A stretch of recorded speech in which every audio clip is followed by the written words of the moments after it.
দেশি বিদেশি ঋণের যথাযথ ব্যবহারে সতর্ক রয়েছে সরকার বলে জানালেন পরিকল্পনামন্ত্রী আব্দুস সালাম। পরিকল্পনা মন্ত্রণালয়ের কর্মকর্তাদের বৈঠক শেষে সাংবাদিকদের সাথে কথা বলেন তিনি। জানান, প্রত্যেক প্রকল্প গ্রহণের আগে তার সম্ভাব্যতা যাচাই ঠিকভাবে দেখার নির্দেশনা দেওয়া হয়েছে। বৈঠকে কর্মকর্তাদের ঠিকভাবে নিজের দায়িত্ব পালনের গুরুত্ব তুলে ধরেন মন্ত্রী। বলেন, অনেকে একাধিক প্রকল্পের পরিচালক, যার মাধ্যমে প্রকল্পের কাজ নির্ধারিত সময়ে শেষ হওয়ার ক্ষেত্রে জটিলতা তৈরি হয়। এর আগে জাপানের রাষ্ট্রদূতের সাথে বৈঠক করেন মন্ত্রী। জানান, নবম পঞ্চবার্ষিক পরিকল্পনা গ্রহণ ও বাস্তবায়নে কারিগরি সহায়তা দেবে জাপান।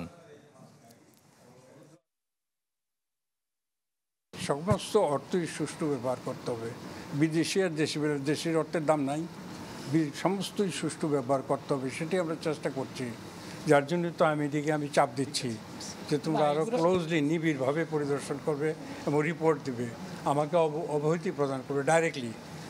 যে জায়গায় মনে হচ্ছে যে এখানে অর্থ ব্যবহার ঠিক হচ্ছে না, সেই জায়গায় আমাদেরকে জানাবে যেন আমরা ইন্টারভিন করতে পারি। নগদের কাছে সব গ্রাহকই প্রিয়, তাই তো সারা দেশে ক্যাশ আউট চার্জ সবচেয়ে কম।